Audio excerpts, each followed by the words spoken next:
नमस्कार, हस्तक्षेप में आपका स्वागत है। मैं हूं अमीन। देश की वर्तमान परिस्थितियों पर टीवी लाइव पर एक गंभीर परिचर्चा का आयोजन किया गया। उस परिचर्चा में मैंने भी हिस्सा लिया। इस परिचर्चा में वक्ताओं ने देश में जो गतिविधियां चल रही हैं उनका विश्लेषण किया। तो आइए सुनते हैं उस परिचर्चा के कुछ प्रमुख अंश साभार। अगर आपने हमारा चैनल सब्सक्राइब नहीं किया तो उसको सब्सक्राइब कर लीजिए। वीडियो को ज़्यादा से ज़्यादा लाइक और शेयर कीजिए और कमेंट करके बताइए भी कि इस परिचर्चा पर आपकी क्या राय है। तो आइए सुनते हैं इस परिचर्चा के कुछ प्रमुख अंश साभार। दोस्तों, दिल्ली से बिहार तक सियासी माहौल बदलता जा रहा है। दिल्ली में आप जानते हैं चुनाव है और दिल्ली चुनाव में आज से राहुल गांधी की एंट्री भी होने जा रही है। अब से थोड़ी देर बाद राहुल गांधी दिल्ली के सीलमपुर क्षेत्र में इन चुनावों के लिए अपनी पहली रैली करने जा रहे हैं। राहुल अपने भाषण में किन मुद्दों को प्रमुखता देते हैं और किस तरह अपने विरोधियों पर निशाना साधते हैं, उससे तय होगा कि कड़कड़ाती ठंड में, सर्दी में दिल्ली का सियासी तापमान और कितना बढ़ता है। उधर नीतीश कुमार को जिस तरह बिहार में उनकी पार्टी और गठबंधन के लोग नियंत्रित कर रहे हैं, उस पर अब तेजस्वी यादव ने नया हमला किया है और साथ ही नीतीश के भविष्य को लेकर एक बड़ा दावा किया है। वहीं इधर दिल्ली चुनाव में आम आदमी पार्टी ने अपने तीखे हमलों से सियासी पारा काफी चढ़ा दिया है। भ्रष्टाचार के आरोपों की शुरुआत नरेंद्र मोदी ने की थी और केजरीवाल पर शीश महल बनाने का आरोप लगाया था। तो अब अरविंद केजरीवाल ने बीजेपी और बीजेपी के साथ साथ चुनाव आयोग को भी सवालों में घेरा है। आपको बता दूं कि आम आदमी पार्टी के प्रत्याशी अवध ओझा का मतदाता कार्ड ग्रेटर नोएडा से दिल्ली में शिफ्ट करवाने को लेकर जो अड़चनें आ रही थीं, उस पर अरविंद केजरीवाल ने सवाल उठाए, प्रेस कॉन्फ्रेंस किए और कि जब आवेदन की आखिरी तारीख 7 जनवरी थी तो फिर एक खत के जरिए इसे अचानक 6 जनवरी क्यों करवाया गया? क्या यह अवध ओझा को चुनाव लड़ने से रोकने के लिए था? इसी तरह केजरीवाल ने दिल्ली में कई बीजेपी सांसदों और नेताओं के बंगलों के पतों पर 20-30 नए वोटर जुड़ने को लेकर भी सवाल उठाए। कल इसी मुद्दे पर संजय सिंह ने भी प्रेस कॉन्फ्रेंस की थी। तो आज इन दोनों मुद्दों पर आम आदमी पार्टी के नेताओं ने चुनाव आयोग से मुलाकात की और उससे पहले अरविंद केजरीवाल ने प्रेस कॉन्फ्रेंस की और वहां से क्या जवाब मिला है, यानी उधर चुनाव आयोग में मुलाकात करने के बाद क्या जवाब मिला है, इस बारे में केजरीवाल ने जानकारी दी है। ये सबसे पहले अरविंद केजरीवाल की इस बाइट को सुनते हैं। उधर बिहार भी चलेंगे, बिहार में क्या कुछ चल रहा है और तेजस्वी यादव के साथ साथ रोहिणी आचार्य ने, जी हां, उनकी बहन और लालू यादव की पुत्री और सांसद रोहिणी आचार्य ने साफ साफ क्या कुछ कह डाला है अपने पिता के बारे में, वो भी सुनेंगे। लेकिन पहले अरविंद केजरीवाल को सुनिए। अभी हम लोग चुनाव आयोग से मिलके आ रहे हैं। हमने सुबह ही टाइम मांगा था और अभी आने के पहले, जस्ट पहले हमारे पास उनका फोन आया और उन्होंने इतने शॉर्ट नोटिस पे हमें मिलने के लिए बुलाया। इसके लिए हम चुनाव आयोग का बहुत बहुत शुक्रिया अदा करना चाहते हैं। एक अच्छी खबर यह है कि चुनाव आयोग ने अवध ओझा जी के नॉमिनेशन, वो उसको नाम वोटर को शिफ्ट करने के आदेश दे दिए हैं और उनका वोट बन जाएगा दिल्ली में और वो अपना नॉमिनेशन फाइल कर पाएंगे। इसके लिए भी मैं चुनाव आयोग का बहुत बहुत शुक्रिया अदा करना चाहता हूँ। हमने चुनाव आयोग को बताया कि किस तरह से नई दिल्ली विधानसभा में बीजेपी के एमपीज़ के यहाँ एक एमपी के यहाँ 30-30, 40-40 वोट बनने के लिए पिछले 15-20 दिन में एप्लीकेशंस डाली गई हैं। तो उन्होंने पूरा आश्वासन दिया है कि किसी भी हालत में कोई भी एक भी गलत वोट बनने नहीं दिया जाएगा और इसकी एक वोट की बहुत डीप इंक्वायरी करके ही कोई भी एक्शन लिया जाएगा। और तीसरा था कि खुलेआम नई दिल्ली विधानसभा के अंदर उनका कैंडिडेट जो है वो चादरें बांट रहा है। कल किदवई नगर में चादरें बटी है, एक और कॉलोनी के अंदर जूते बांटे गए हैं, एक और कॉलोनी में जैकेट्स बांटी गई है, पैसे बांटे गए, चश्मे बांटे जा रहे हैं। तो उन्होंने कहा कि लोकल डीएम की जो रिपोर्ट आई है वो रिपोर्ट ये कहती है कि कुछ नहीं हो रहा है। तो हमने कहा इससे ये साफ जाहिर है कि लोकल डीएम मिला हुआ है और लोकल डीएम मतलब जब खुलेआम चादरें बट रही हैं, चादरों के ट्रक आ रहे हैं, दोपहर के टाइम में चादरें बट रही हैं, पूरी दुनिया को दिखाई दे रहा है लेकिन डीएम को दिखाई नहीं दे रहा है। इससे ये साफ जाहिर है कि डीएम मिला हुआ है। हमने आज फिर से रिक्वेस्ट की कि डीएम को सस्पेंड किया जाए और उसके खिलाफ सख्त एक्शन लिया जाए और ये सब गैर कानूनी एक्टिविटीज़ बंद की जाए। इसमें भी चुनाव आयोग ने हमें आश्वस्त किया है कि ये सब एक्टिविटीज़ बंद की जाएंगी। तो हम चुनाव आयोग का उनके रिस्पांस का बहुत बहुत शुक्रिया अदा करते हैं। Thank you. उसका बहुत बहुत। तो दोस्तों, दिल्ली चुनाव में आम आदमी पार्टी, बीजेपी और कांग्रेस की ही नहीं बल्कि चुनाव आयोग की साख की भी परीक्षा होनी है। और इधर अभी आप सुन ही रहे थे, तमाम बातें यहां रख रहे थे अरविंद केजरीवाल, लेकिन इधर बीजेपी काफी वक्त से इंडिया गठबंधन के खत्म होने का हल्ला मचा रही है। हालांकि अखिलेश यादव ने अपनी तरफ से जवाब दे दिया है, लेकिन अब सचिन पायलट ने भी क्या कहा है और दिल्ली चुनाव में कांग्रेस के प्रदर्शन पर क्या कुछ कहा है सचिन पायलट ने, ये में चुनावी पारा चढ़ता जा रहा है। और उधर बिहार में भी अब नई हलचल शुरू हो गई है। लालू प्रसाद यादव ने हाल ही में एक ट्वीट करके बताया था कि बिहार अब राइट टर्न लेगा और तेजस्वी पथ पर चलेगा। आपको याद होगा लालू प्रसाद यादव का वो ट्वीट कि बिहार अब राइट टर्न लेगा और तेजस्वी पथ पर चलेगा, यानी तेजस्वी यादव की सीएम पद की दावेदारी तेज हो गई है। वहीं नीतीश पर तेजस्वी यादव ने फिर बयान दिया है। आइए उसे भी सुन लेते हैं। नीतीश पर तेजस्वी यादव ने क्या कुछ कहा है। आगे बढ़ेंगे, बिहार चलेंगे और कल 14 तारीख है, फिर 15 तारीख क्या होने जा रहा है बिहार में, ये भी समझेंगे। सुनिए। पूर्वांचल लोगों पर उन्होंने बयान दिया है, तो इसको कैसे देखते हैं? क्या वोट दिलवाने का काम किया? देखिए, कोई बिहार के लोगों को गाली नहीं दी है। पहली बात, आने वाले ये बात का बतंगड़ बनाने वाले लोग बनाते हैं। जो बिहार की बात कर रहे हैं, बताओ ना बिहार को विशेष राज्य का दर्जा कब दोगे? बड़ी चिंता आपको बिहार की। तो बाढ़ आए तो कितना फंड मिला आपको? आने वाले विधानसभा चुनाव में नीतीश कुमार से क्या गठबंधन होगी या फिर ऐसे ही चलेगा? कोई मतलब ही नहीं भाई, पैर पे कुल्हाड़ी थोड़ी हम जाके मारेंगे। हमेशा नीतीश जी बोलते हैं कि कभी इधर कभी उधर पलटी मार देते हैं, लेकिन फिर भी अब हाँ, तो उनका लास्ट था। सर, पीके का भी एक दल होगा अब भी। हम नहीं, हमको जानकारी रहे, सब लोगों का हक है, अधिकार है, लोकतंत्र है, क्यों नहीं होना चाहिए? तो उनका लास्ट था, कह रहे हैं यहां पर तेजस्वी यादव। नीतीश कुमार के इधर उधर होने के सवाल पर साफ साफ यही कह रहे हैं कि हाँ तो उनका तो लास्ट था, यानी अब नीतीश कुमार का सियासी जीवन खत्म हो रहा है। मुख्यमंत्री की पारी आखिरी चरण में आ गई है, ये बड़ा दावा तेजस्वी यादव कर रहे हैं।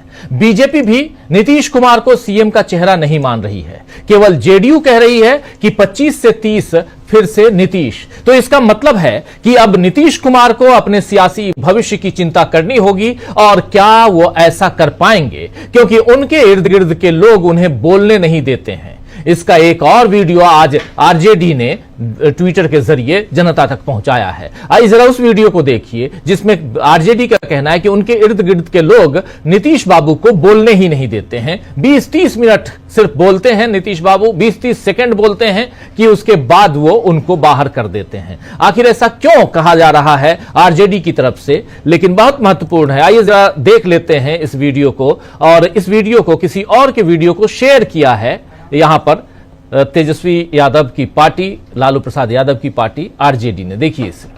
महिलाएं कितनी अच्छी बढ़ रही हैं।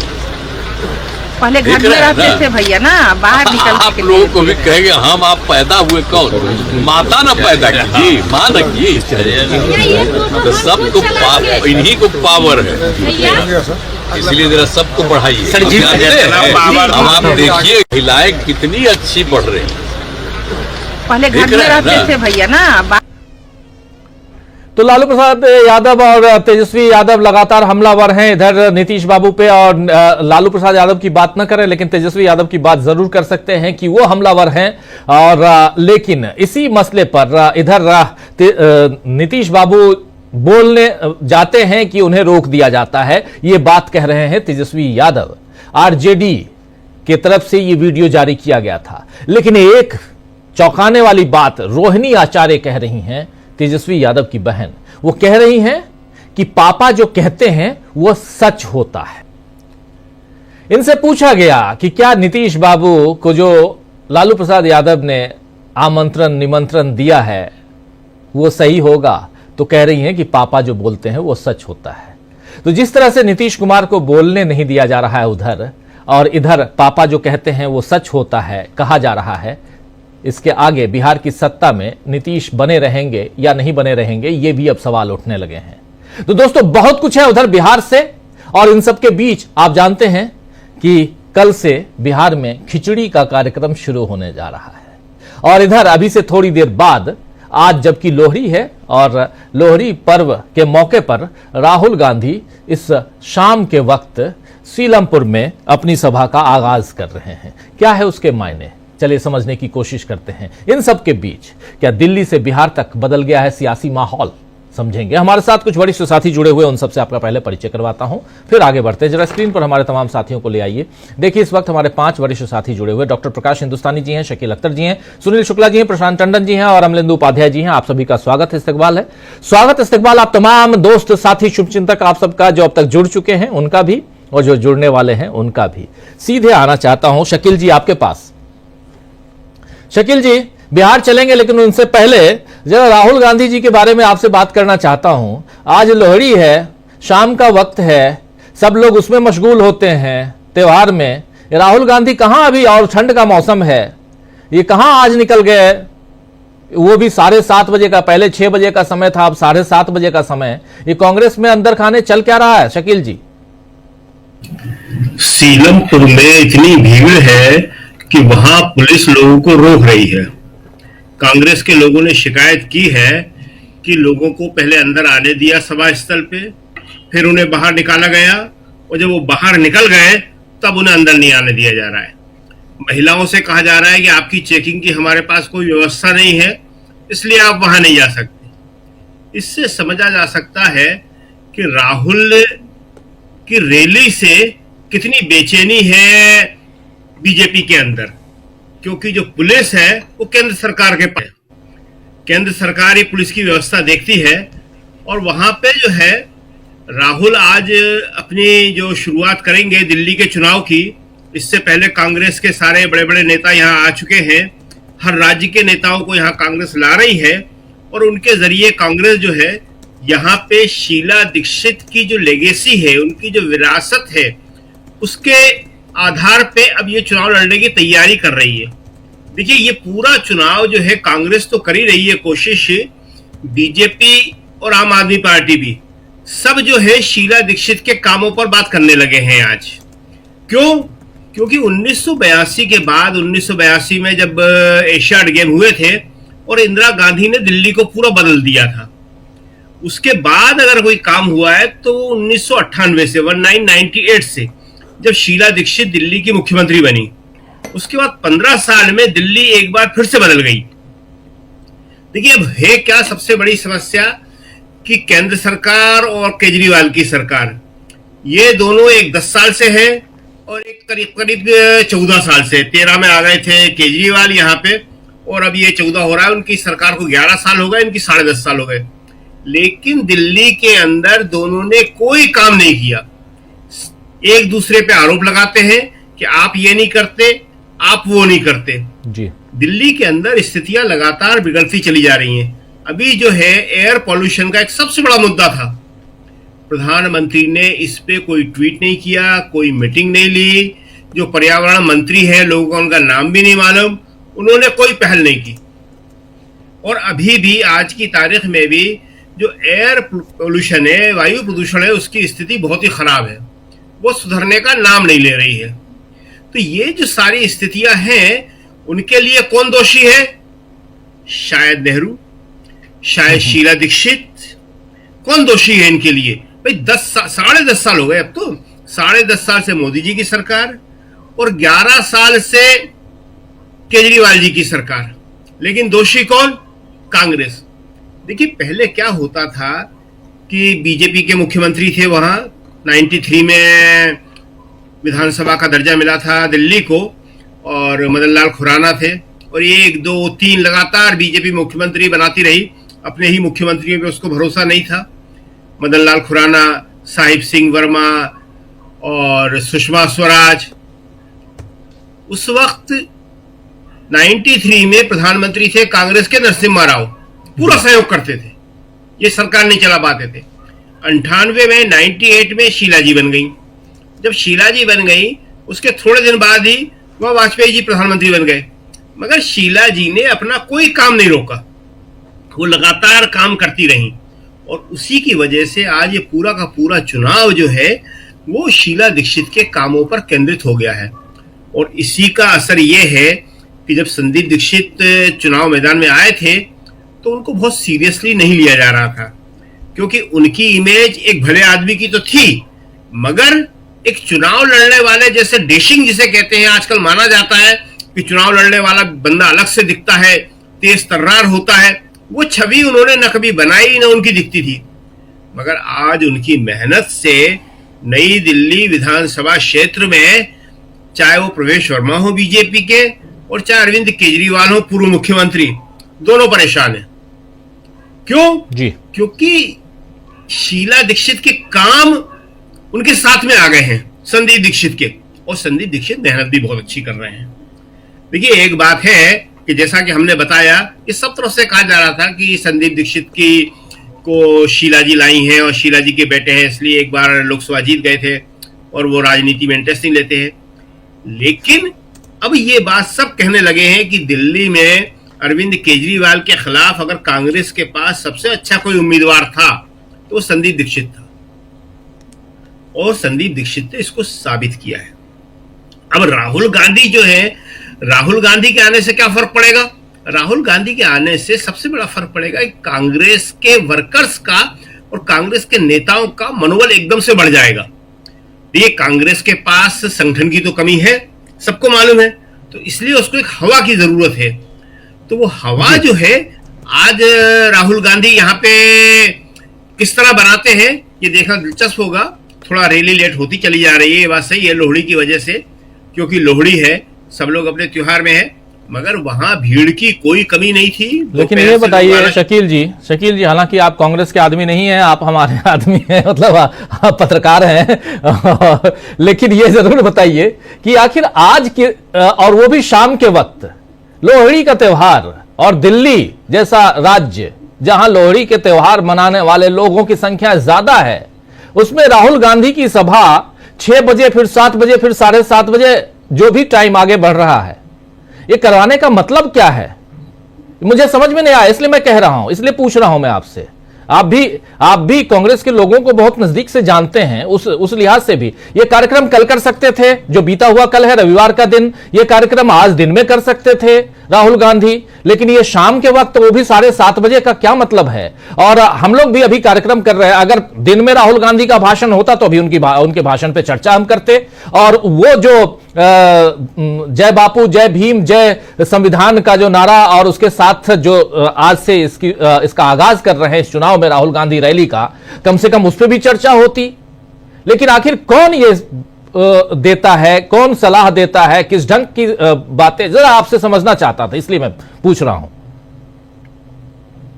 इसका जवाब तो राहुल की रैली के बाद मिलेगा कि रैली कितनी सफल होती है। जी बिल्कुल, इसका जवाब कोई नहीं दे सकता है।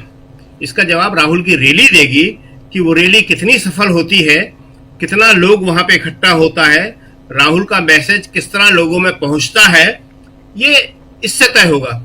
जब एक बार चुनाव डिक्लेयर हो गए हैं तो क्या मंगल क्या पीर, फिर तो उसके बाद जो है राजनीति अपने आप शुरू हो जाती है। अब 15 तारीख को लेके भी लोग बात कर सकते हैं कि 15 तारीख को कांग्रेस के मुख्यालय का उद्घाटन क्यों हो रहा है, 28 दिसंबर को क्यों नहीं हुआ था। 28 दिसंबर कांग्रेस का फाउंडेशन डे है, उसी दिन हो रहा था ये, 28 दिसंबर 2024 में ही हो रहा था, लेकिन मनमोहन सिंह जी के न रहने से, शोक की वजह से नहीं हुआ। जब कांग्रेस के ऑफिस का शिलान्यास किया था, सोनिया जी नहीं किया था, मनमोहन सिंह जी मौजूद थे, वो तारीख भी 28 दिसंबर ही थी, सन था 2009, कांग्रेस के फाउंडेशन डे के दिन। अभी भी इसीलिए कोशिश, चलिए मगर नहीं हो पाया वो उसका। तो ये जो है रैली जो है राहुल गांधी की, ये तय करेगी कि उनका जो दिल्ली के लिए डेब्यू है वो सही है या नहीं है, उन्होंने गार्ड सही लिया है या नहीं लिया है।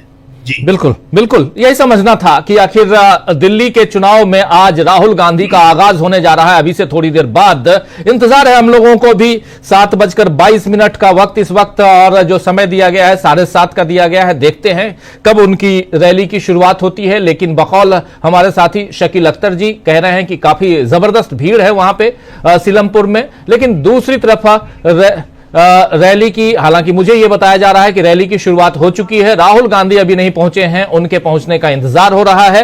उस पर भी चर्चा करेंगे जैसे ही वहां से लाइव कवरेज हमारे पास आना शुरू होंगी, फुटेज आएंगे, हम आप तक पहुंचाएंगे वहां की रिपोर्ट। लेकिन आगे बढ़ें और जरा आना चाहता हूं प्रशांत टंडन जी आपके पास।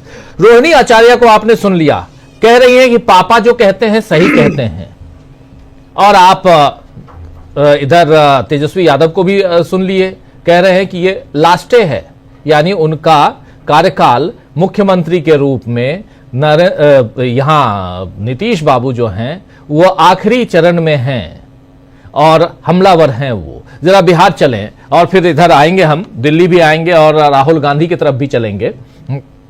कैसे देखा जाए बिहार को?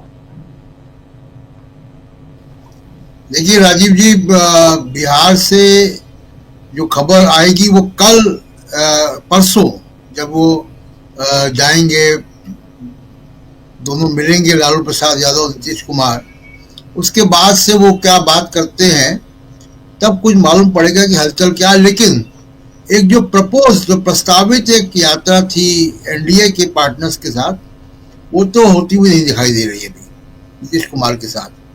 तो अभी जी, तो हम लोग को इंतजार करना होगा राजीव जी कि बिहार से अब क्या आता है। तेजस्वी यादव ने बहुत स्पष्ट तौर पे कह दिया है कि नीतीश कुमार की उस तरीके से वापसी कोई गुंजाइश उनको नहीं दिख रही है जैसी लालू प्रसाद यादव एक मैसेज दे रहे हैं।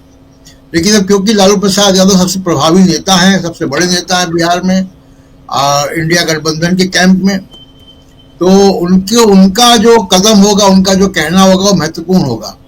और वही रोहिणी आचार्य भी दोहरा रही हैं। लेकिन उसमें मुख्य बात यह है राजीव जी कि लालू प्रसाद यादव की राजनीति क्या है इसके पीछे। नीतीश कुमार आते हैं नहीं आते हैं, पलटी मारते हैं नहीं मारते हैं, नीतीश कुमार जानेंगे। लेकिन लालू प्रसाद क्योंकि बहुत तजुर्बेकार पॉलिटिशियन है, तो वो बीजेपी और नीतीश कुमार या जेडीयू के बीच के अंतर विरोध को जानते हैं। वो जानते हैं कि अंदर खाने क्या हो रहा है। वो ये भी जानते हैं कि बीजेपी के पास कोई अपना नेतृत्व नहीं है। तो वो चुनाव के पहले बीजेपी और जेडीयू में जितना कंफ्यूजन हो सकता है वो क्रिएट कर रहे हैं, जो कि एक जिसको कहें कि एक सुलझी हुई या एक होशियार स्मार्ट राजनीति है, और वो राजनीति को वो कर रहे हैं। अब देखते हैं कि क्या होता है। लेकिन दिल्ली में जहां राहुल गांधी सीलमपुर से शुरुआत कर रहे हैं, ये बहुत महत्वपूर्ण क्यों है कि देखिए दिल्ली में जब संदीप दीक्षित और अलका लांबा को पूर्व मुख्यमंत्री और आम आदमी पार्टी के सबसे बड़े नेता अरविंद केजरीवाल के सामने और मौजूदा मुख्यमंत्री के सामने अलका लांबा को उतारा गया, तो ये स्पष्ट संदेश हुआ कि कांग्रेस पार्टी आम आदमी पार्टी के खिलाफ मोर्चा खोलकर लड़ने जा रही चुनाव। उसमें कोई अगर मगर नहीं है जी। लोकसभा का चुनाव दोनों साथ में लड़ा था, तजुर्बा अच्छा नहीं था, क्योंकि जैसी सिनर्जी हम लोगों ने लोकसभा के इलेक्शन में महाराष्ट्र में देखी या विधानसभा के इलेक्शन में, जैसी सिनर्जी हमने झारखंड में देखी, जैसी सिनर्जी हमने और उत्तर प्रदेश में समाजवादी पार्टी और कांग्रेस के बीच में देखी, वो सिनर्जी दिल्ली में नहीं बन पाई। नतीजा ये रहा कि लोकसभा में दोनों पार्टियों को, आम आदमी पार्टी और कांग्रेस को, दोनों को कुछ नहीं मिला। उस बैकग्राउंड में अब बड़ा तब्दीली तब आई कि जब कांग्रेस ने बड़े कैंडिडेट दिए मुख्यमंत्री और पूर्व मुख्यमंत्री के खिलाफ। अब उसके बाद खामोशी थी।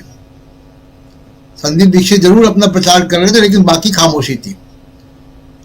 आज राहुल गांधी की रैली बहुत स्पष्ट तौर पे ये संदेश देगी कि कांग्रेस फुल थ्रॉटल, जिसको कहते हैं, पूरे दमखम के साथ आम आदमी पार्टी के खिलाफ चुनाव लड़ रही है। अब उसके पास लेगेसी है, जो शकील जी कह रहे थे कि शीला दीक्षित की लेगेसी है। आप जमीन पे जाए तो लोग बात भी करते हैं शीला दीक्षित के कामों की। बीजेपी को अपनी स्ट्रेटजी थोड़ा रिफाइन करनी पड़ेगी।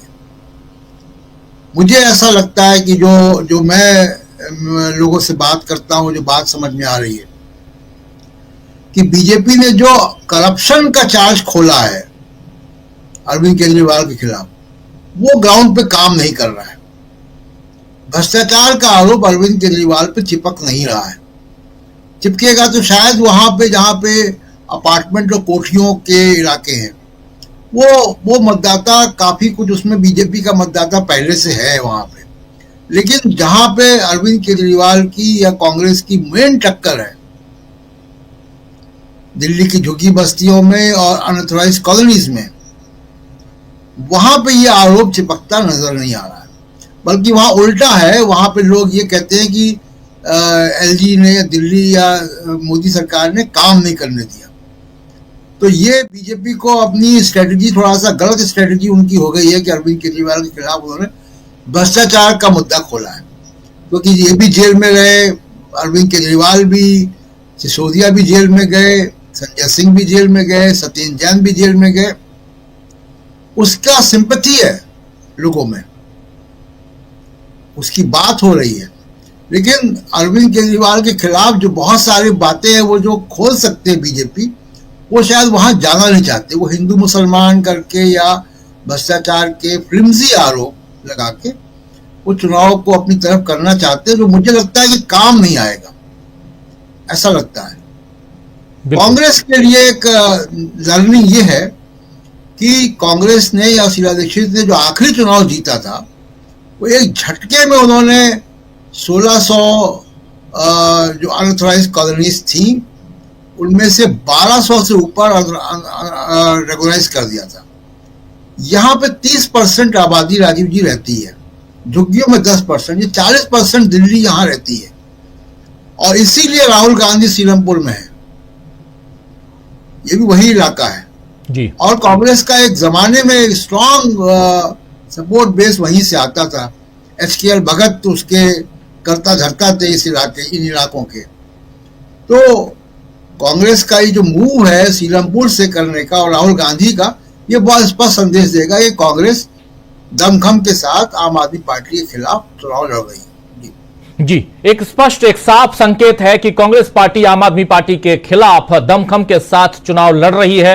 आज उसका आगाज कर रहे हैं राहुल गांधी सीलमपुर दिल्ली से, और एक बेस रहा है कांग्रेस पार्टी का ये एरिया, और क्या उस बेस को आगे बढ़ाएंगे, क्या उस मजबूती को और मजबूत करेंगे, उस आधार को और मजबूत करने की कोशिश करेंगे आज राहुल गांधी। सब कुछ पता चलेगा आने वाले वक्त में, जैसे धीरे धीरे ये चुनाव परवान चढ़ेगा, आगे बढ़ेगा। लेकिन उससे पहले इधर जो कुछ चल रहा है दिल्ली में, और आज सुबह अरविंद केजरीवाल की प्रेस कॉन्फ्रेंस हुई जिसमें उन्होंने साफ साफ बताया कि कैसे यहां चुनाव आयोग अवध ओझा जो वोटर थे ग्रेटर नोएडा के, उन्होंने अपने वोटर आईडी कार्ड को शिफ्ट करने के लिए यहां दिल्ली में शिफ्ट करने के लिए आवेदन किया था, लेकिन उस आवेदन को नजरअंदाज किया गया। उसके बाद आज मुलाकात होती है, फिर प्रेस कॉन्फ्रेंस करके बताते हैं कि चुनाव आयोग ने उनकी बात मान ली है, यानी अवध ओझा अब चुनाव लड़ेंगे लक्ष्मी नगर पटवर्धन से। लेकिन दूसरी तरफ बहुत ही महत्वपूर्ण बात यह है कि यहां से दिल्ली से अगर उधर चले हम बिहार की तरफ, तो बिहार में खिचड़ी क्या अभी पक रही है, और क्या यहां पर रोहिणी आचार्य एक तरफ अपने पापा की बात में हामी भरती नजर आती हैं, तेजस्वी यादव बिल्कुल हमलावर हैं। कारण क्या हो सकता है? सुनील शुक्ला जी के पास जरा आते हैं, जल्दी से सुनील शुक्ला जी को लाइए स्क्रीन पे और समझने की कोशिश करते हैं कि आखिर कारण क्या हो सकता है कि यहां सुनील जी कैसे देखा जाए कि भाई जो है वो हमलावर है और बहन जो है वो सॉफ्ट अपने पापा के साथ। चल क्या रहा है बिहार में? धन्यवाद राजीव जी। दोनों की बात में अंतर क्यों नजर आ रहा है आपको? रोहिणी आचार्य ने कहा कि यह पापा की बात सच साबित होती है, और तेजस्वी यादव कहते हैं कि यह उनकी आखिरी पारी है। इसमें अंतर आपको क्यों नजर आ रहा है? अगर वो एनडीए के साथ रहते हैं राजनीतिक रूप से खत्म हो जाएंगे, तेजस्वी यादव के साथ आते हैं मुख्यमंत्री नहीं रहेंगे। राजनीतिक रूप से महत्वपूर्ण है, मुख्यमंत्री तेजस्वी यादव को ही बनना है। तो दोनों की बात में कोई अंतर तो है नहीं। तेजस्वी यादव केवल अपने मुंह से नहीं कर रहे हो कि मेरे साथ आ रहा है, या लेकिन वो ये कह रहे हैं कि उनकी आखिरी पारी है। जब उनकी आखिरी पारी है तो किस बात की आखिरी पारी है? मुख्यमंत्री न रहने की आखिरी पारी है, यह है कि उनका एनडीए के साथ बने रहने की आखिरी पारी है, जो गैर आरजेडी राजनीति करने की उनकी आखिरी पारी है। लालू जी भी इस बात कर रहे हैं कि उनको आरजेडी का दरवाजा उनके लिए खुला हुआ है। सवाल यह है ना कि नीतीश कुमार जी के सामने एक संकट की स्थिति है। नीतीश कुमार जी को अगर भारतीय जनता पार्टी 288 सीटों में से आधे से अधिक सीटों पर चुनाव लड़ने के लिए अगर अनुमति नहीं देती है तो राजनीतिक रूप से खत्म हो जाएगी, वो एक रात सिंधे हो जाएगी।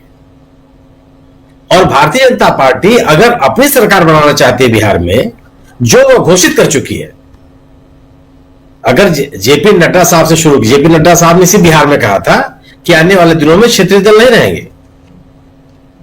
आप उनका बयान याद कीजिए, फिर अमित शाह साहब का बयान याद कीजिए। उन्होंने साफ साफ कहा कि मुख्यमंत्री पार्टी की संसदीय समिति तय करेगी। बिल्कुल। और विजय कुमार सिन्हा साहब का बयान याद कर देख लीजिए कि जब भारतीय जनता पार्टी अपने बूते बिहार में सरकार बना लेगी तो अटल बिहारी वाजपेयी के प्रति सच्ची श्रद्धांजलि होगी। भारतीय जनता पार्टी ने तो अपने राजनीति को और अपने मंतव्य को और अपने एजेंडे को छुपाया नहीं है, साफ साफ रखा है जी। और अगर वह एजेंडा उनके सामने है तो स्वाभाविक सी बात है कि एजेंडे में नीतीश कुमार जी का कोई स्थान नहीं है, कम से कम सत्ता के लिए कोई स्थान नहीं है। चुनाव लड़ने के लिए उनकी जरूरत है, लेकिन वह एक मजबूत नीतीश कुमार तो नहीं चाहेंगे, क्योंकि मजबूत नीतीश कुमार भारतीय जनता पार्टी के एजेंडे को लागू होने में सबसे बड़ी बाधा है। भारतीय जनता पार्टी को जेडीयू के नेताओं से कोई मतलब नहीं है, उनको पता है जेडीयू के नेता कहीं जाने वाले नहीं है, लेकिन जेडीयू के वोट के लिए नीतीश कुमार की आवश्यकता है। नीतीश कुमार उनके साथ चाहिए। नीतीश कुमार ने जो वोट बैंक अपने लिए तैयार किया है वो उनके साथ है, अभी भी साथ है, मैं मानता हूं कि अभी भी साथ है। तमाम कोशिशों के बावजूद चिराग पासवान के माध्यम से उनको कमजोर करने की कोशिश की गई, आज प्रशांत किशोर के माध्यम से उनको कमजोर करने की कोशिश की जा रही है। तमाम ऐसे लोग उनके इर्द गिर्द स्थापित कर दिए गए हैं सत्तारूढ़ बीजेपी के द्वारा, जो भारतीय जनता पार्टी के समर्थक हैं, उन्हीं की भाषा बोलते हैं, उन्हीं के एजेंडे पे काम करना चाहते हैं। नीतीश कुमार की राजनीति तो कभी बीजेपी की राजनीति नहीं रही है। नीतीश कुमार की राजनीति सामाजिक सशक्तिकरण की राजनीति रही है, सामाजिक न्याय की राजनीति रही है। तो वह उस राजनीति को, एक मजबूत नीतीश कुमार तो उस राजनीति को चलाते रहे हैं, लेकिन आज जो स्थिति पैदा हो रही है उसमें तो अपनी राजनीति नहीं चला पाएंगे। उनको तो ही डिक्टेशन मानना पड़ेगा जो भारतीय जनता पार्टी उनसे कहेगी। तो आखिर नीतीश कुमार जी क्या चाहेंगे, किस तरह की लेगेसी वो छोड़ना चाहेंगे बिहार की राजनीति में? सांप्रदायिक राजनीति करने की, सांप्रदायिक ताकतों के सामने सरेंडर कर देने की, सामाजिक न्याय की राजनीति को छोड़ देने की, अति दलित अति पिछड़ों के सशक्तिकरण का जो अभियान था उसको त्याग देने के लिए कौन सी बात छोड़ना चाहेंगे? स्वाभाविक है, जो पहचान रही है उनकी राजनीति में उस पहचान को तो नहीं छोड़ना चाहेंगे, और उस पहचान को बरकरार रखने के लिए आवश्यक है कि वह इस चुनाव में एनडीए से अलग हो, यदि एनडीए उनको आधे से अधिक सीटों पर चुनाव लड़ने की इजाजत नहीं देता। एनडीए के जो सहयोगी हैं वो जेडीयू के सहयोगी नहीं है, वह बीजेपी के सहयोगी है। चाहे चिराग पासवान साहब हो, चाहे हम हो, इस सब के सब लोग भारतीय जनता पार्टी के सहयोगी है। भारतीय जनता पार्टी अपने में से उनको सीट दे, उनकी सीट शेयरिंग करे जी। नीतीश कुमार जी क्यों करेंगे? और अगर नीतीश कुमार पर दबाव बनता है कि नहीं आपको इसमें से इनको सीट देना पड़ेगा और भारतीय जनता पार्टी अकेले अपने बूते में चुनाव लड़ेगी, तो स्थिति तो नहीं बनने वाली, फिर तो संभव नहीं है। इसलिए मेरा इतना मानना है कि नीतीश कुमार जी के सामने विकल्प है ही है कि वो कहां जाए, वो उसके साथ रहेंगे कि नहीं रहेंगे। और अपनी राजनीति को बचाए रखने के लिए उनके लिए आवश्यक है कि वह अपने बारे में निर्णय ले। आपने जो बातें कही, आपने तस्वीर भी दिखा रहे हैं, उनके लोग क्यों बेचैन है जी? अगर नीतीश कुमार जी अपनी बातों को यूं ही कहते रहे तो फिर तो जो माहौल बनाना चाहते हैं बीजेपी के लोग वो तो नहीं बनने वाला। वही स्थिति दिल्ली की है। दिल्ली में अरविंद केजरीवाल भारतीय जनता पार्टी को कमजोर करने की राजनीति नहीं करते। उनकी राजनीति से भारतीय जनता पार्टी मजबूत होती है। वह गैर सांप्रदायिक राजनीति नहीं करते, वह संविधान की राजनीति नहीं करते। उनके साथ भी वह है कि वह बहुसंख्यकवाद की राजनीति में उनकी आस्था है, और यह राजनीति भारतीय जनता पार्टी को मजबूत करती है। अगर आप कोई ऐसी वैचारिकी नहीं तैयार करते, ऐसा कोई राजनीतिक माहौल तैयार नहीं करते जो भारतीय जनता पार्टी को चुनौती दे रही हो, तो फिर गैर सांप्रदायिक राजनीति में विश्वास रखने वाला मतदाता आम आदमी पार्टी के साथ क्यों जाएगा? और अगर कांग्रेस अगर गैर सांप्रदायिक राजनीति कर रही है, संविधान के प्रति उसकी आस्था है, सामाजिक न्याय, सामाजिक सशक्तिकरण की राजनीति कर रही है, तो वह आम आदमी पार्टी के खिलाफ हमलावर क्यों नहीं होगी? सवाल इस बात का है। और निश्चित रूप से हालांकि इससे मैं इनकार नहीं करता कि आम आदमी पार्टी एक मजबूत संगठन है वहां दिल्ली में, और भारतीय जनता पार्टी को चुनौती देती हुई नजर आती है, इसमें भी कोई, इस तथ्य से हम इनकार नहीं कर सकते।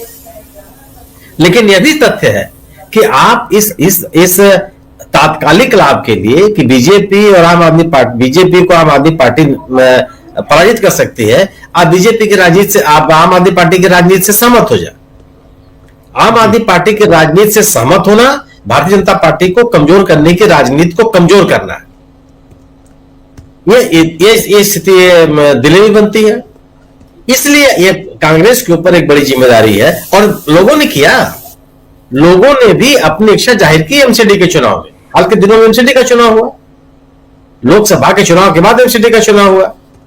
उस चुनाव में भी लोगों ने 15 साल पुरानी भारतीय जनता पार्टी के शासन को एमसीडी से बाहर कर दिया। एमसीडी के चुनाव को अपने पक्ष में करने के लिए बीजेपी के लोगों ने जो 4 एमसीडी थी उसको 1 कर दिया जी, कि किसी तरह से स्थितियां बने कि उनकी सत्ता बरकरार रहे। वो भी नहीं होने पाया। कांग्रेस का मत प्रतिशत अपने पिछले विधानसभा चुनाव की तुलना में बढ़ा। आम आदमी पार्टी क्यों चाहेगी कि कांग्रेस उनके साथ आए? कांग्रेस का जो मत वोट है वही लेकर तो आम आदमी पार्टी ने अपनी ताकत बटोरी है। लेकिन आज तो स्थितियां बदलती हुई नजर आ रही हैं। आज जो अल्पसंख्यक समुदाय बीजेपी के खिलाफ आम आदमी पार्टी के साथ था, वह आम आदमी पार्टी से संतुष्ट नजर आता है। दलित मतदाता जो आप बीजेपी के खिलाफ 2014 और 19 के चुनाव में बीजेपी को मतदान किया था, 24 के चुनाव में अलग हुआ और उसने भी छोड़ा। किसान आंदोलन की वजह से जाट मतदाता बीजेपी से संतुष्ट है, जो लगातार उनके साथ बना रहा है। तो जाएगा कहां वो? इस स्थिति में आम आदमी पार्टी के सामने कांग्रेस की बड़ी चुनौती है कि कांग्रेस का बढ़ता हुआ जनाधार आम आदमी पार्टी को कमजोर करेगा, क्योंकि बीजेपी का वोट तो ले नहीं पाया आज तक। बीजेपी का वोट अपनी जगह पर है, उसमें उतनी गिरावट कभी नहीं आई। कांग्रेस की गिरावट आई 33% से 5% की पार्टी हुई। तो ये सिर्फ कांग्रेस के लिए आवश्यक है कि अगर वह भारतीय जनता पार्टी की राजनीति को, उसकी सोच को, उसके गवर्नेंस को, उसके एजेंडे को कमजोर करना चाहती है, तो उसको बीजेपी को हेडान लेना पड़ेगा। और उस हेडान में चाहे कोई भी सहयोगी दल हो, उससे उसका नुकसान हो रहा हो चाहे फायदा हो रहा हो। राहुल गांधी ने जो स्टैंड लिया अपने उम्मीदवारों के नाम पर, उम्मीदवारों को देखते हुए आप कह सकते हैं कि दिल्ली में कांग्रेस एक मजबूती से चुनाव लड़ने की तैयारी कर रही है। कितनी सीटें हारेगी, कितनी सीटें जीतेगी, ये अलग का प्रश्न। पहला सवाल तो यही है कि आप मजबूती से चुनाव लड़ते हुए दिखाई पड़े। मेरा अपना मानना है कि चाहे बिहार हो और चाहे दिल्ली हो, वो राजनीतिक ताकतें जो भारतीय जनता पार्टी की राजनीति से असहमत है और अपनी राजनीतिक ताकत को बनाए रखना चाहती हैं, वह एकजुट होंगी। एकजुट होना उनके लिए, उनकी राजनीतिक दौर के लिए, उनकी राजनीतिक पहचान के लिए आवश्यक भी है। जी बिल्कुल बिल्कुल बिल्कुल। बिहार से लेकर दिल्ली तक सियासी माहौल क्यों गर्म है, इसकी हम चर्चा कर रहे हैं। और अभी से थोड़ी देर बाद राहुल गांधी पहुंचेंगे दिल्ली के सीलमपुर में, जहां तैयारियां पूरी जोरों से है। और सबसे बड़ी बात कि वहां रैली शुरू हो चुकी है, राहुल गांधी का इंतजार हो रहा है। बाकी जो लोकल नेता हैं वो वहां भाषण दे रहे हैं और लोग वहां पहुंच रहे हैं सुनने के लिए। इस रैली से कितना असर आने वाले चुनाव पर कांग्रेस के पक्ष में पड़ता है, ये भी हम देखेंगे। राहुल गांधी क्या भाषण देते हैं, क्या कुछ बताते हैं, क्या कुछ कहते हैं, ये सब हम आप तक पहुंचाएंगे। जरा आना चाहता हूं जल्दी से डॉक्टर प्रकाश हिंदुस्तानी जी आपके पास। प्रकाश जी, कैसे देखते हैं आप राहुल गांधी का आज आगाज यहां दिल्ली में? और पहले रख चुका हूं बात अपनी और शकील जी से सवाल भी पूछ चुका हूं, लेकिन महत्वपूर्ण है कि राहुल गांधी क्या समय में थोड़ी देरी कर दिए? और एक बात, दूसरी बात, क्या इसका असर बिहार पर भी पड़ता हुआ दिखाई देता है आपको?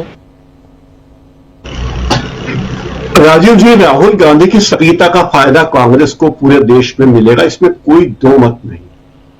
जहां तक दिल्ली की बात है, जितने भी इंडिया अलायंस के तमाम दल जो सहयोगी दल हैं, चाहे तृणमूल हो, चाहे या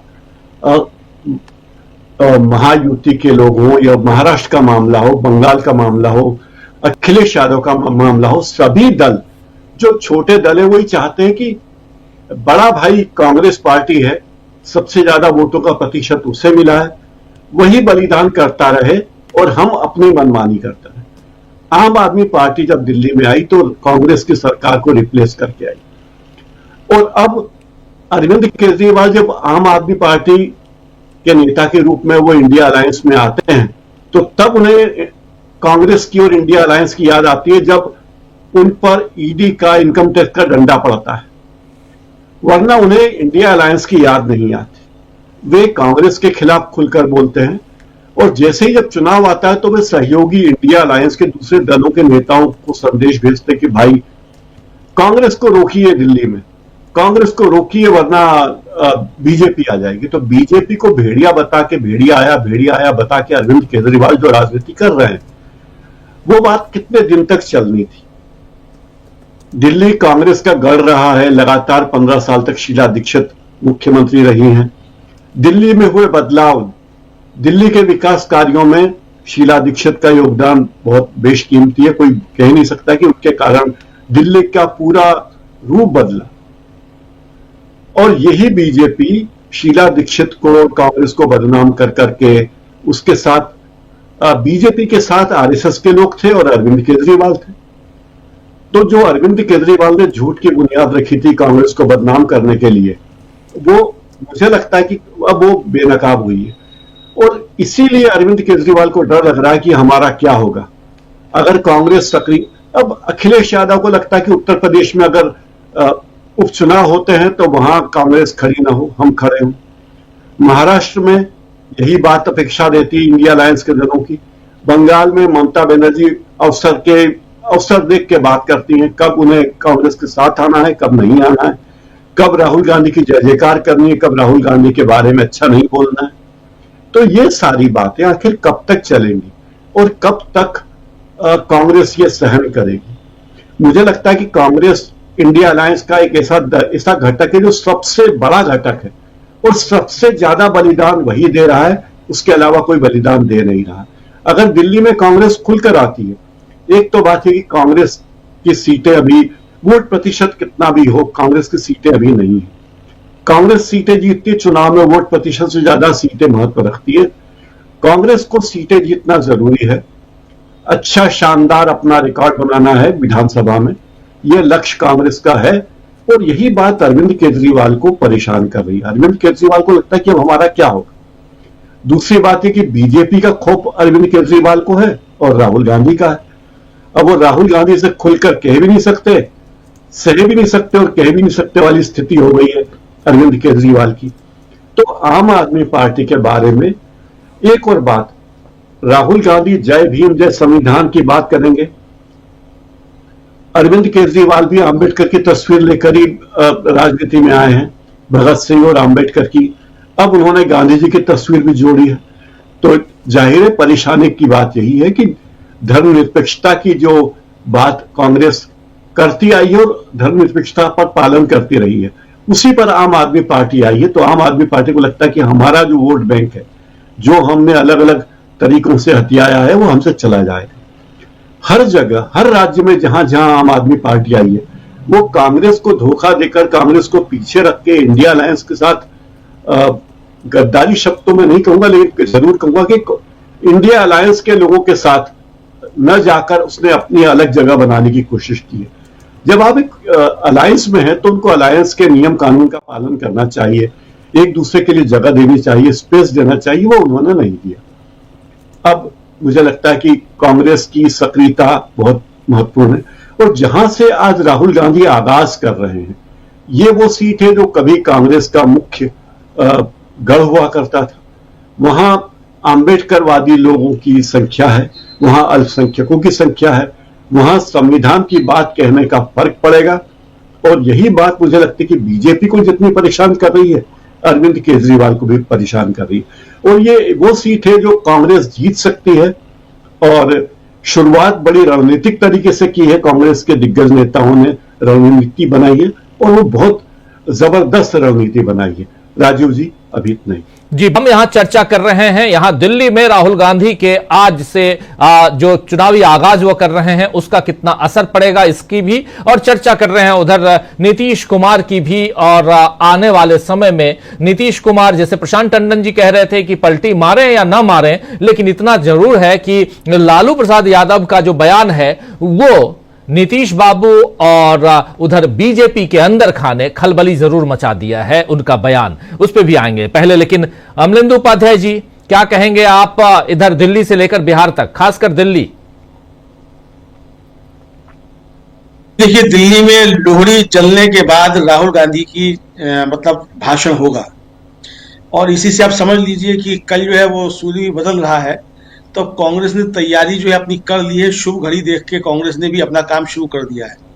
केजरीवाल जी सबको जो थे वो बुजुर्गों को यात्रा करा रहे थे 4 धामों की, और भारतीय जनता पार्टी कुंभ का आयोजन करा रही थी।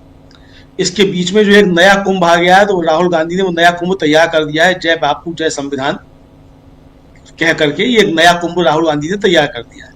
तो अब राजीव जी ये बात अब स्पष्ट हो गई है कि अब कांग्रेस मजबूती के साथ दिल्ली के विधानसभा चुनाव में उतरेगी।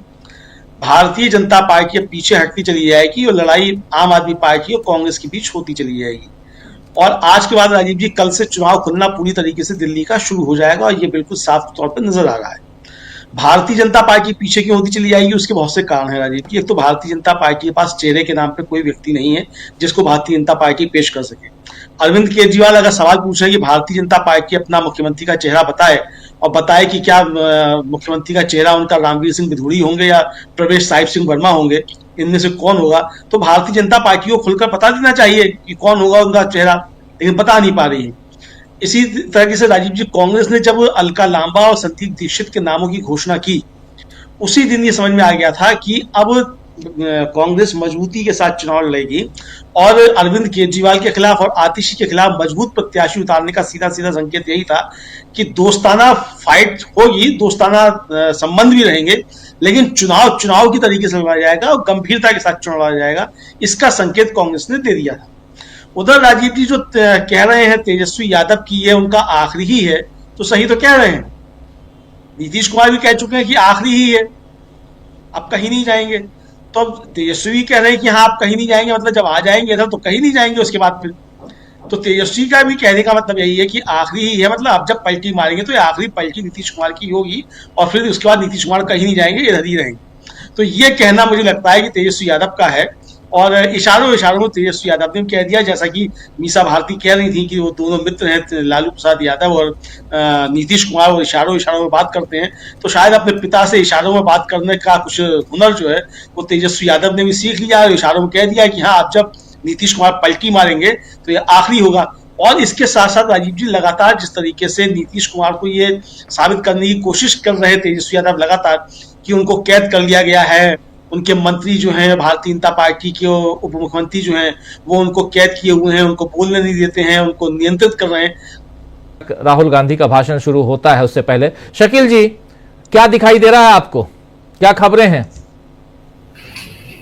देखिए, हो जाने दीजिए उनका भाषण। भीड़ तो भी बहुत दिख रही है उनकी, लोगों में उत्साह भी है और कांग्रेसियों के लगातार फोन आ रहे हैं। वो कह रहे हैं कि लोगों को बाहर रोका गया है क्योंकि बहुत सकरा इलाका है, वो कोई ऐसा खुला मैदान नहीं है। और जब खुला मैदान भी होता है, रामलीला मैदान में भी होता है, तो वहां भी पुलिस रोक देती है। तो ये एक बहुत बड़ी समस्या है कि लोगों को आने नहीं दे रहे। जितने लोग ग्राउंड के अंदर हैं उससे ज्यादा कांग्रेसी बता रहे हैं कि बाहर खड़े हुए हैं। तो अब राहुल क्या बोलते हैं, कैसे बोलते हैं, ये बहुत ही महत्वपूर्ण है, क्योंकि देखिए आज की तारीख में राहुल एक ऐसे फिगर बन गए हैं राजनीति में, जो वो कहते हैं वो सच साबित होता है। राहुल इस देश की नब्ज को बहुत अच्छी तरह पहचान रहे हैं। अभी जो आप बता रहे थे कि शेयर मार्केट क्रश हुआ, बुरी तरह क्रश हुआ, राहुल ने करीब 2 महीने पहले ये चेतावनी दे दी थी। राहुल ने कहा था कि युवा निवेशकों, वेतनभोगी कर्मचारियों और आम नागरिकों के लिए ये बाजार बहुत खतरनाक बना दिया गया है और ये सब कुछ जानबूझ के किया जा रहा है ताकि कुछ लोगों को शेयर मार्केट का फायदा दिया जा सके। और आप देख रहे हैं कि आज जो शेयर मार्केट गिरा है उसके बारे में जो बीजेपी के भी लोग हैं, उनके समर्थक भी हैं, वो भी बहुत ही तल्ख टिप्पणी कर रहे हैं क्योंकि पैसा उनका भी लगा है। ये जो मिडिल क्लास है जिसके बारे में कहते हैं कि मोदी जी का भक्त है, लेकिन जब इसका पैसा जाएगा तो फिर नहीं रह पाएगा ये। दूसरी एक और बात आज कांग्रेसी नेताओं ने कही, वो भी बहुत इंपॉर्टेंट है। उन्होंने कहा कि ये बेरोजगारी जो है ये भाजपा का दिया हुआ सबसे बड़ा अभिशाप है हमारे देश के नौजवानों के लिए। छत्तीसगढ़ का एक वीडियो ये लोग शेयर कर रहे हैं आज कांग्रेस के लोग, और बता रहे हैं कि 3000 शिक्षकों को छत्तीसगढ़ की बीजेपी सरकार ने निकाल दिया, और लड़कियां ऐसी सर्दी में सड़क पर दंडवत प्रणाम करते हुए उस मुद्रा में लगातार आगे बढ़ते हुए अपनी मांगे रख रही हैं। मल्लिकार्जुन खड़गे ने यह भी कहा कि पेपर लीक एक ऐसी समस्या बना दिया है कि लगता है इसका कोई इलाज ही नहीं है। आरक्षित सीटें भर नहीं रहे, जो रिजर्व सीटें हैं वो सब की सब खाली छोड़ देते हैं। तो ये सारी समस्याएं जो हैं आज बहुत बड़ी समस्याएं बन चुकी हैं। इसलिए कांग्रेस जो है एक राष्ट्रीय पार्टी के तौर पे, देखिए है क्या कि ये इंडिया गठबंधन की बहुत सारी बातें चल रही हैं, बहुत सारे मुद्दे हैं, लेकिन आज भी देश में कांग्रेस ही एक ऐसी पार्टी है जो पूर्व या पश्चिम, उत्तर या दक्षिण, कोई गांव ऐसा नहीं है जहां कांग्रेस का कोई आदमी मौजूद नहीं हो, जहां कांग्रेस का तिरंगा झंडा नहीं हो। अभी ये 26 जनवरी आ रही है, 26 जनवरी 15 अगस्त पे हर गांव में कांग्रेस का कोई ना कोई आदमी तिरंगा लेके निकल पड़ता है। तो ये कांग्रेस की बहुत बड़ी ताकत है, और दिल्ली के चुनाव में ये बहुत ही महत्वपूर्ण है। अगर कांग्रेस इतनी इंपॉर्टेंट नहीं होती तो ये लोग मायावती और ओवैसी की एंट्री नहीं कराते यहाँ। या मायावती सारी सीटों पे लड़ रही है, ओवैसी ने कहा कि मैं 10 से 15 सीटों पे लड़ूंगा। कौन सी सीटों पे? वही सीटें जो सारी की सारी माइनॉरिटी की है। क्यों लड़ रहे हैं? क्योंकि उन्हें लग रहा है कि कांग्रेस इस बार बहुत अच्छा करेगी। कांग्रेस कितनी सीटें जीतेगी ये कोई नहीं कह सकता, लेकिन कांग्रेस किसका नुकसान कर देगी। एक बात और बड़ी साफ करना हम चाहेंगे कि आमतौर पे लोग कहते हैं कि कांग्रेस सिर्फ आम आदमी पार्टी का नुकसान करेगी। ऐसा नहीं है। एक मिडिल क्लास जो शेयर मार्केट की हम बात कर रहे हैं, और इसमें एक बात और बता दें, बात याद आ गई कि रुपया आज जिस तरह गिर रहा है, इस पे भी कांग्रेस के लोगों ने बहुत कमेंट किए हैं। रुपए की स्थिति क्या हो गई है कि रुपया गिरते गिरते 86 पे आ गया है। जब कांग्रेस की सरकार थी तो रुपया 58.58 पे था जी, आज 86। आज रुपए की कीमत ही नहीं है डॉलर के सामने।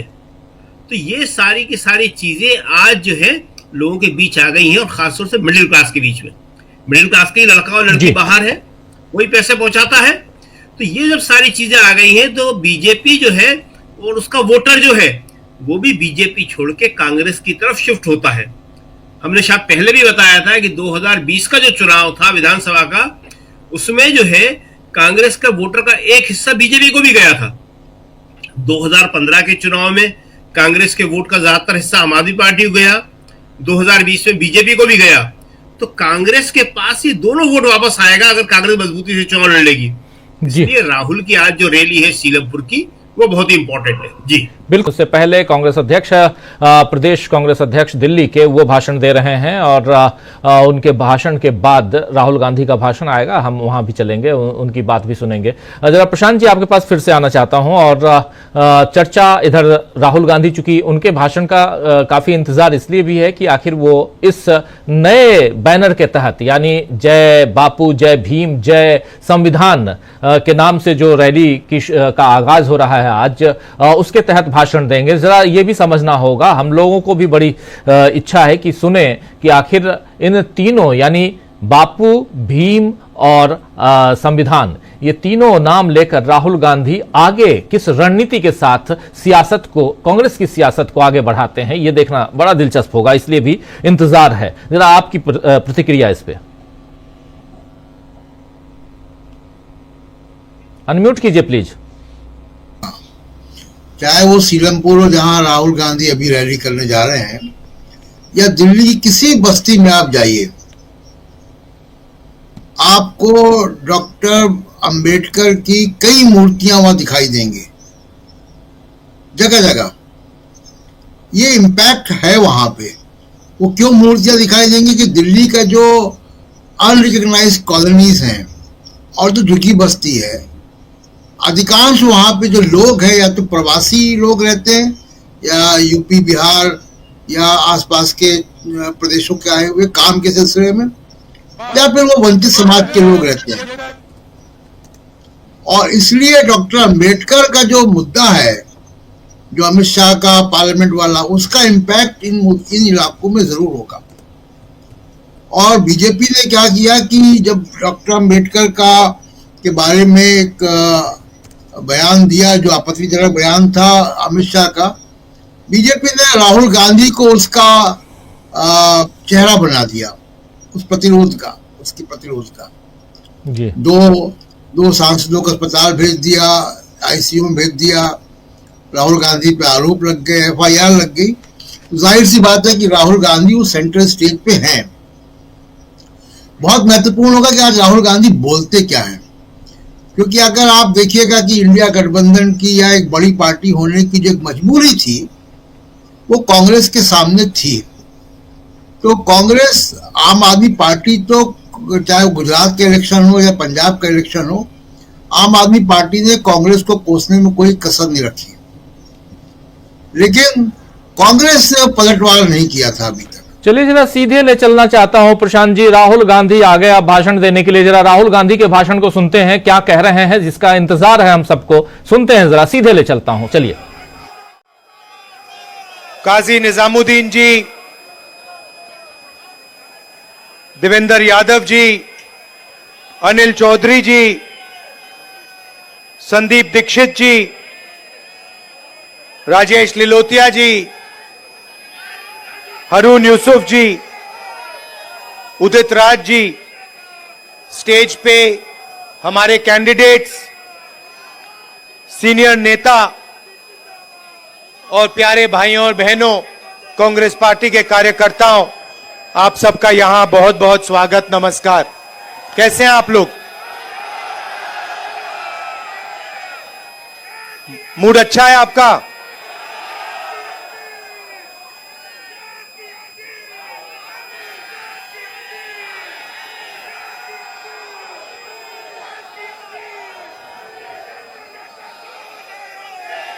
देश में विचारधारा की लड़ाई चल रही है। एक तरफ वो लोग खड़े हैं जो चाहे कुछ भी हो जाए,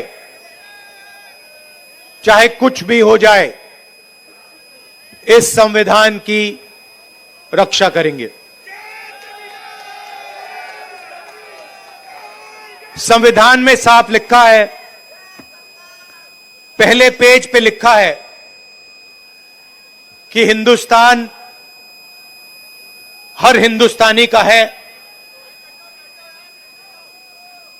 चाहे उसकी कोई भी जात हो, कोई भी धर्म हो, अगर वो हिंदुस्तानी है तो इस देश में उसकी रक्षा होनी चाहिए, उसको प्रोटेक्शन मिलनी चाहिए।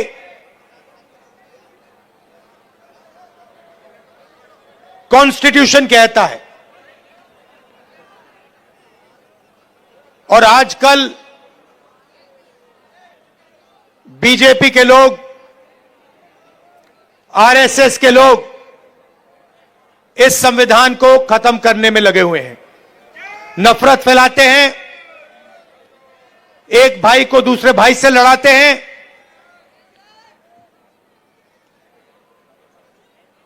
डराते हैं। कन्याकुमारी से लेकर कश्मीर तक 4000 किलोमीटर हम इस संविधान को बचाने के लिए चले थे।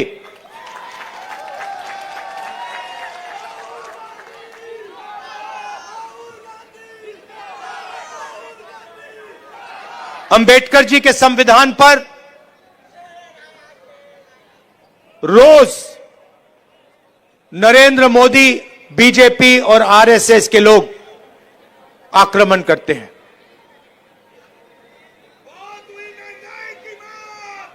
और मैं आपसे यह कहना चाहता हूं कि मेरी राजनीति और कांग्रेस पार्टी की राजनीति में बिल्कुल क्लैरिटी है। हमारे लिए इस देश के सब लोग एक समान हैं। इस देश में मोहब्बत नफरत को काटेगी, हराएगी। मोहब्बत हिंसा को काटेगी और हराएगी। और आप मेरी पूरी लाइफ की राजनीति देख लेना, मैं आज की बात नहीं कर रहा हूं। जब तक मैं जिंदा हूं, आप लिख के ले लो, अगर किसी भी हिंदुस्तानी पर आक्रमण होगा, चाहे वो कोई भी हो, किसी भी धर्म का हो, मुसलमान हो, हिंदू हो, सिख हो, ईसाई हो, चाहे वो किसी भी जात का हो, दलित हो, पिछड़ा हो, राहुल गांधी वहां आपको उसकी रक्षा करते हुए मिलेगा। मेरे लिए हिंदुस्तान का यही मतलब है कि इस देश में नफरत ना हो और गरीब से गरीब व्यक्ति, हर धर्म का व्यक्ति, हर जात का व्यक्ति बड़ा से बड़ा सपना देख सके।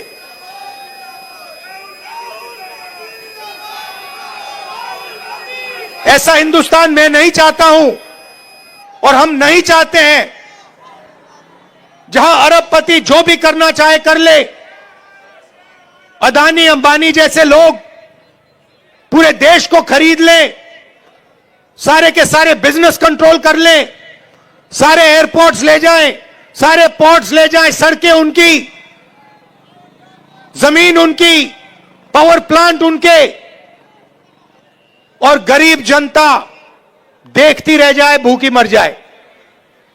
ऐसा हिंदुस्तान हमें नहीं चाहिए और ऐसा हिंदुस्तान हम नहीं होने देंगे।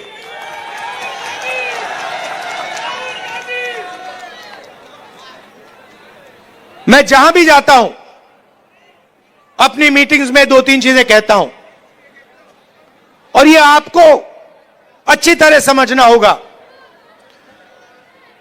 इस देश में गरीब लोगों की भागीदारी नहीं है। अभी आपने कहा, महंगाई की बात की और आपने कहा कि महंगाई बढ़ती जा रही। मैं आपसे पूछना चाहता हूं, महंगाई बढ़ रही है, कम हो रही है? महंगाई के बारे में नरेंद्र मोदी जी ने और केजरीवाल जी ने क्या कहा था? कहा था कि महंगाई कम करेंगे। हुई महंगाई कम? बढ़ती जा रही है और गरीब लोग गरीब होते जा रहे हैं और अमीर लोग अमीर होते जा रहे हैं। 100 लोग हैं, 150 लोग हैं अरबपति जो हिंदुस्तान को कंट्रोल करते हैं। देश का पूरा फायदा उनको मिलता है। अदानी, अंबानी, नरेंद्र मोदी जी की मार्केटिंग करते हैं। आपने कभी नरेंद्र मोदी जी को इनके बारे में कुछ बोलते हुए सुना है? केजरीवाल जी ने अदानी जी के बारे में कुछ बोला है? कभी बोला है? एक शब्द नहीं बोलते हैं, एक शब्द नहीं बोलते हैं। और मैं साफ बोलता हूं कि हम अरबपतियों का देश नहीं चाहते हैं। मैं जाति जनगणना की बात करता हूं और मैंने उदाहरण दिया। इस देश में कम से कम 50% पिछड़े वर्ग के लोग हैं। 50% पिछड़े वर्ग के लोग हैं। 15% दलित हैं, 8% आदिवासी हैं, 15% माइनॉरिटी हैं। आप सरकार की कोई भी संस्था देखो, बड़े से बड़े बिजनेस देखो, जुडिशरी देखो, आपको पिछड़े वर्ग के लोग, दलित, आदिवासी, माइनॉरिटी के लोग नहीं मिलेंगे। मैंने उदाहरण दिया था, हिंदुस्तान की सरकार को 90 IAS अफसर चलाते हैं, पूरा का पूरा बजट ये बांटते हैं। सड़कों में कितना पैसा जाएगा, एग्रीकल्चर में कितना पैसा जाएगा, डिफेंस में कितना जाएगा, बिजली में कितना पैसा जाएगा, निर्णय ये लेते हैं। 90 लोग हैं, 90 में से 50% आबादी पिछड़े वर्ग की है देश में। 90 में से 3 पिछड़े वर्ग के हैं। आबादी आपकी 50%, आबादी आपकी 50%, भागीदारी आपकी 90 में से 3। और बजट की बात आती है तो जो ओबीसी वर्ग के अफसर हैं वो 100 रुपए में से 5 रुपए का निर्णय लेते हैं। दलितों की आबादी 15% है। 90 में से 3 अफसर उनके 100 रुपए में से 1 रुपया का निर्णय वो लेते हैं। मतलब अगर आपने पिछड़ा वर्ग, दलित वर्ग मिला दिया, जिनकी आबादी 65% है, उनकी भागीदारी 6% है। 100 रुपए में से 6 रुपए का निर्णय ये लोग लेते हैं। बड़ी बड़ी कंपनियां हैं, अदानी, अंबानी, टाटा, बिरला, 500 सबसे बड़ी कंपनियों की लिस्ट निकालो और आपको दिखेगा कि मालिकों में आपको एक आदिवासी, एक दलित, एक पिछड़ा, एक माइनॉरिटी का व्यक्ति नहीं मिल सकता। मैनेजमेंट टीम के नाम निकालो, आपको एक पिछड़ा वर्ग का व्यक्ति नहीं मिलेगा, एक दलित नहीं मिलेगा, एक आदिवासी नहीं मिलेगा। यह हिंदुस्तान की सच्चाई है। और जब मैं जाति जनगणना की बात करता हूं, नरेंद्र मोदी जी के मुंह से एक शब्द नहीं निकलता और केजरीवाल जी के मुंह से एक शब्द नहीं निकलता है।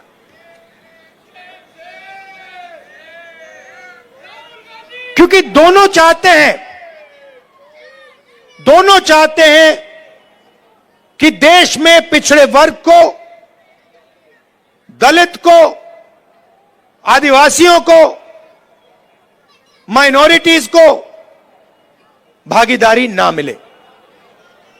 आप पूछिए, कभी केजरीवाल जी से पूछिए कि वो जाति जनगणना के साथ हैं या नहीं। मोदी जी से पूछिए जाति जनगणना के साथ हो या नहीं। मैंने पार्लियामेंट में उनके सामने बोला,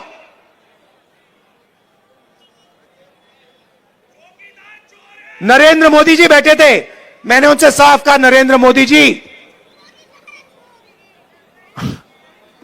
आप करो ना करो, बच्चा भी जानता है। मीडिया वाले नहीं जानते, 6 साल का बच्चा जानता है। मैंने उनसे कहा कि आप करो ना करो मैं नहीं जानता, मगर जिस दिन कांग्रेस पार्टी की सरकार आएगी, रिजर्वेशन को 50% से ज्यादा कर देंगे और जाति जनगणना लोकसभा में, राज्यसभा में हम पास करके दिखाएंगे। हम भागीदारी चाहते हैं, हम समानता चाहते हैं। हम चाहते हैं कि गरीब से गरीब व्यक्ति, चाहे वो दलित हो, पिछड़े वर्ग का हो, हिंदू हो, मुसलमान हो, सिख हो, ईसाई हो, कि सब लोग बड़ा सा बड़ा सपना देख सके। मैं वो दिन देखना चाहता हूं जब 500 सबसे बड़ी कंपनियों में पिछड़े वर्ग के लोग मालिक बने, दलित मालिक बने, माइनॉरिटीज के लोग मालिक बने, आदिवासी मालिक बने। मैं वो दिन देखना चाहता हूं जब इस देश में सचमुच में पिछड़े वर्गों को भागीदारी मिले, माइनॉरिटीज को भागीदारी मिले, दलितों को भागीदारी मिले। और सच्चाई यह है कि लंबे लंबे भाषण होंगे, केजरीवाल जी भी करेंगे, नरेंद्र मोदी जी भी करेंगे, मगर जब भागीदारी देने की बात आएगी तो सिर्फ कांग्रेस पार्टी भागीदारी दे सकती है। चाहे मनरेगा हो, भोजन का अधिकार हो, जमीन अधिग्रहण बिल हो, किसान का कर्जा माफ हो, स्कॉलरशिप्स हो और संविधान हो, यह सब काम कांग्रेस पार्टी ने आपके साथ मिलकर आपके लिए किया है। आप पूछिए, जाके केजरीवाल जी से पूछिए और उनसे कहिए कि वो पब्लिकली कहें, देश के सामने कहें कि वो रिजर्वेशन बढ़ाना चाहते हैं और वो जाति जनगणना करवाना चाहते हैं।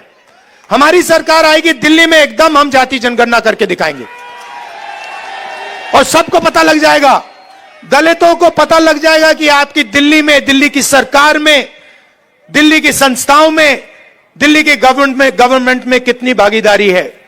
आपको पता लग जाएगा, पिछड़ों को पता लग जाएगा कि आपकी कितनी भागीदारी है। आज जहां भी आप जाते हो, जहां भी आप जाते हो, सरकार की संस्थाओं में आप जाओ, अस्पतालों में जाओ, प्राइवेट अस्पतालों में जाओ, प्राइवेट कॉलेजेस में जाओ, आपको पिछड़े वर्ग के लोग नहीं मिलेंगे, आपको दलित नहीं मिलेंगे। यह सच्चाई है हिंदुस्तान की। और जाति जनगणना एक क्रांतिकारी काम होगा। मैं आपको कह रहा हूं, दिल्ली की सरकार आएगी तो यहां करेंगे और नेशनल लेवल पे लोकसभा में मैंने वायदा किया, हम उसको पूरा करके दिखाएंगे।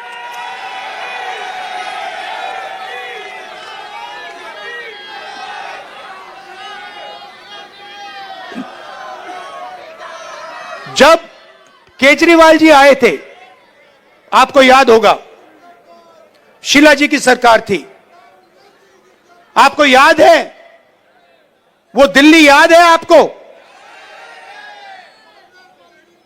और केजरीवाल जी आए और केजरीवाल जी ने बहुत बड़ा प्रचार किया, दिल्ली को मैं साफ कर दूंगा, भ्रष्टाचार मिटा दूंगा, पेरिस बना दूंगा। अब देखिए हुआ क्या। आप देखिए, बाहर चला नहीं जा सकता है, ऐसा पोल्यूशन है, बाहर चला नहीं जा सकता है, आधे लोग बीमार रहते हैं, कैंसर बढ़ रहा है, पोल्यूशन बढ़ता जा रहा है, महंगाई बढ़ती जा रही है। और उन्होंने कहा था कि भ्रष्टाचार को अरविंद केजरीवाल जी मिटाएंगे। अब आप बताइए, दिल्ली में अरविंद केजरीवाल जी ने भ्रष्टाचार मिटाया क्या? मिट गया। तो जैसे प्रचार नरेंद्र मोदी जी करते हैं मीडिया का, झूठे वायदे, एक के बाद एक, एक के बाद एक, एक के बाद एक झूठे वायदे, वैसे ही स्ट्रेटेजी केजरीवाल जी की है। कोई फर्क नहीं है।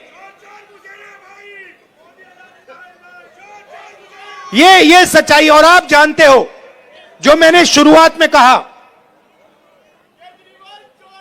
अगर किसी भी हिंदुस्तानी पर, चाहे वो कोई भी धर्म का हो, कोई भी जात का हो, अगर कोई भी उसके खिलाफ हिंसा करेगा तो राहुल गांधी और कांग्रेस पार्टी वहां आपको मिलेगी। यह हम में और उनमें फर्क है। देखिए, यह उनमें और हम में फर्क है। जब हमारी जरूरत पड़ेगी, जब आपके खिलाफ हिंसा होगी, हम वहां आपको दिखाई देंगे, आपके साथ खड़े होंगे। और ये मैं ऐसे नहीं बोल रहा हूं, ये हमारा रिकॉर्ड है। हमने कहा था कि बीजेपी की विचारधारा के खिलाफ हम लड़ेंगे और 4000 किलोमीटर कन्याकुमारी से लेकर हम कश्मीर चले हैं। और हमने नारा दिया, देश की जनता ने नारा दिया, नफरत के बाजार में मोहब्बत की दुकान खोलनी है। और हमने ये नहीं कहा आपको कि मोहब्बत की दुकान जब ही खुलेगी जब आप हमें वोट दोगे। हमने आपसे कहा चाहे कुछ भी होगा, यह विचारधारा की लड़ाई है, आरएसएस बीजेपी के खिलाफ हम हैं, आज हैं, पहले थे और पूरी जिंदगी रहेंगे। और 4000 किलोमीटर हम चले और देश का माहौल हमने बदल दिया। एक नए तरीके की राजनीति हम लाए और एक तरफ हिंसा और नफरत और दूसरी तरफ मोहब्बत की दुकान, यह सच्चाई है। तो मैं आपको आश्वासन देने आया हूं 2-3 चीजों की।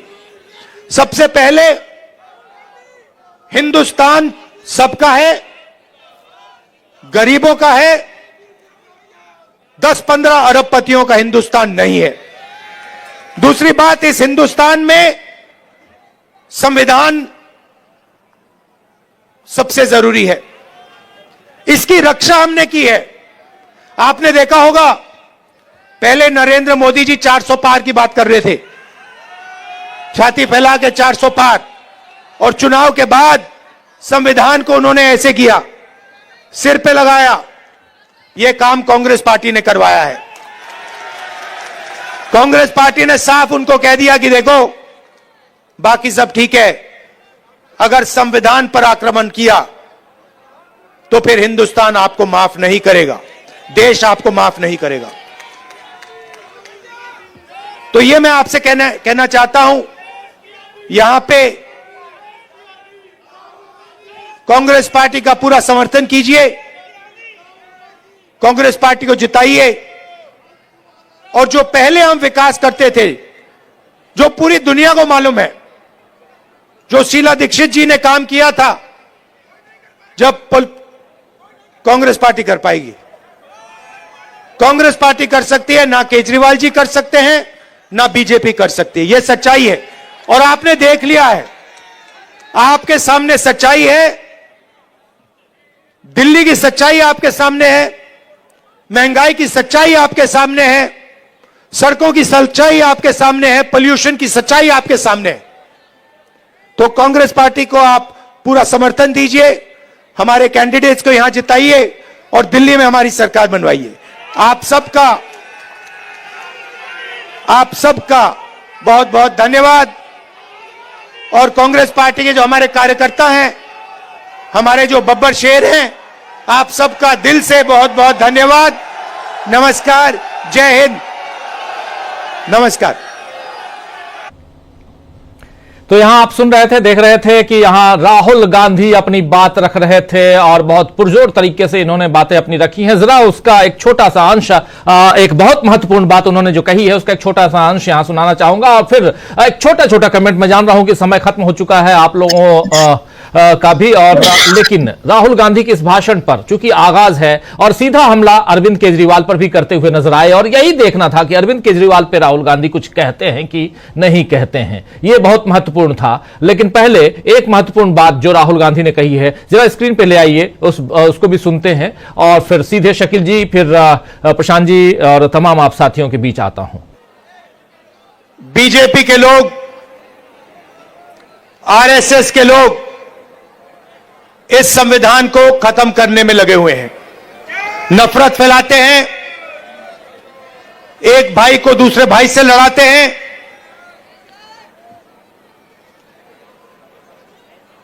डराते हैं।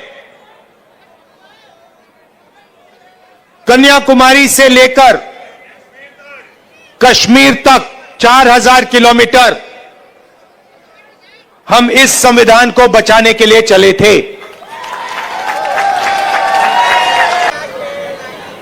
रोज नरेंद्र मोदी, बीजेपी और आरएसएस के लोग आक्रमण करते हैं। मैं आपसे यह कहना चाहता हूं कि मेरी राजनीति और कांग्रेस पार्टी की राजनीति में बिल्कुल क्लैरिटी है। हमारे लिए इस देश के सब लोग एक समान हैं। इस देश में मोहब्बत नफरत को काटेगी, हराएगी।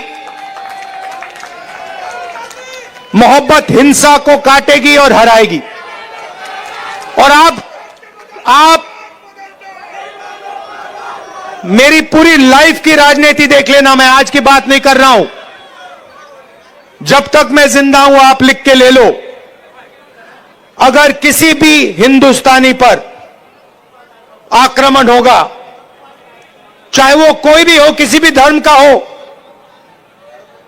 मुसलमान हो, हिंदू हो, सिख हो, ईसाई हो, चाहे वो किसी भी जात का हो, दलित हो, पिछड़ा हो, राहुल गांधी वहां आपको उसकी रक्षा करते हुए मिलेगा।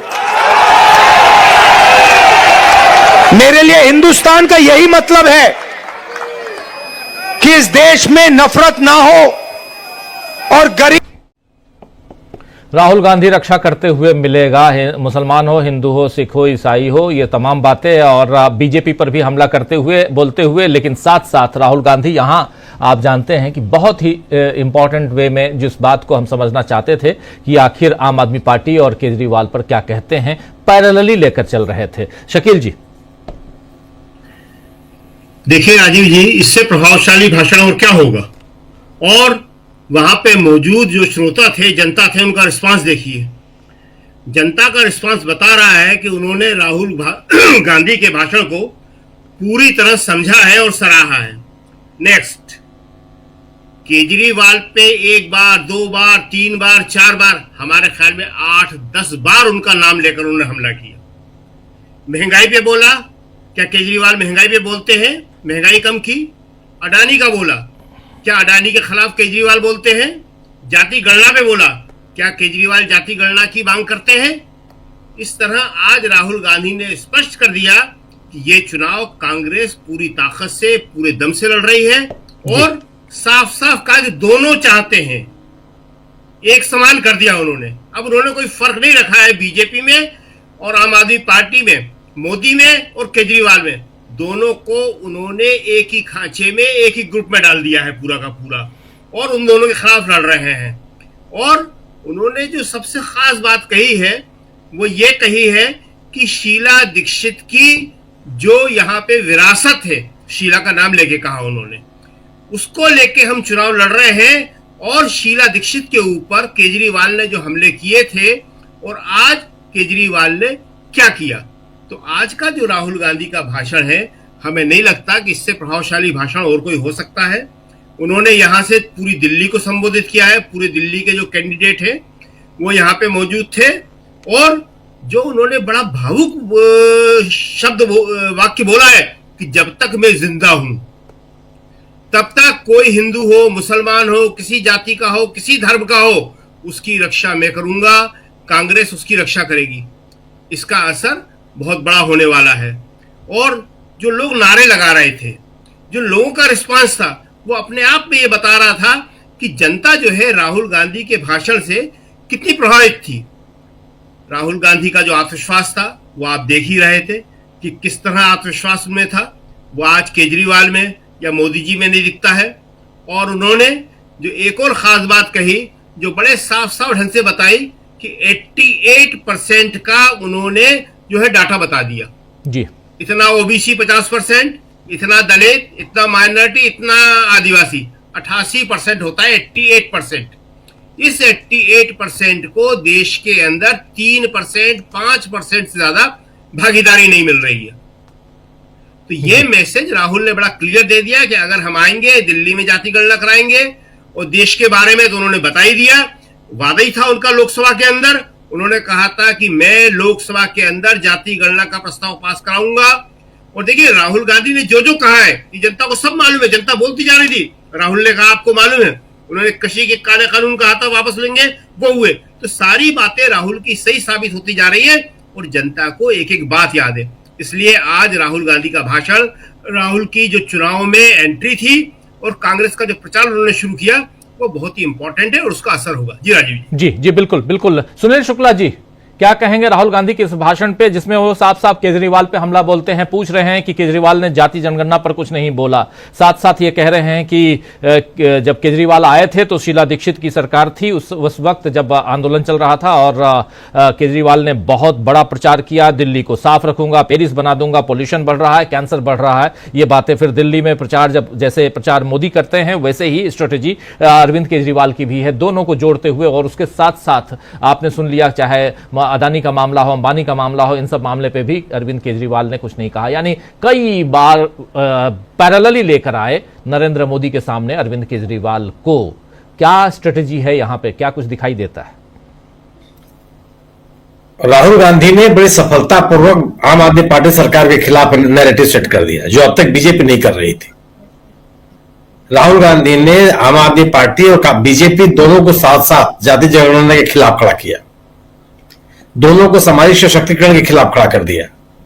अपने वायदे पूरे न करने को लेकर के जो सियासत करती रही आम आदमी पार्टी, उसके लिए आम आदमी पार्टी के सामने प्रश्नवाचक चिन्ह खड़े कर दिए।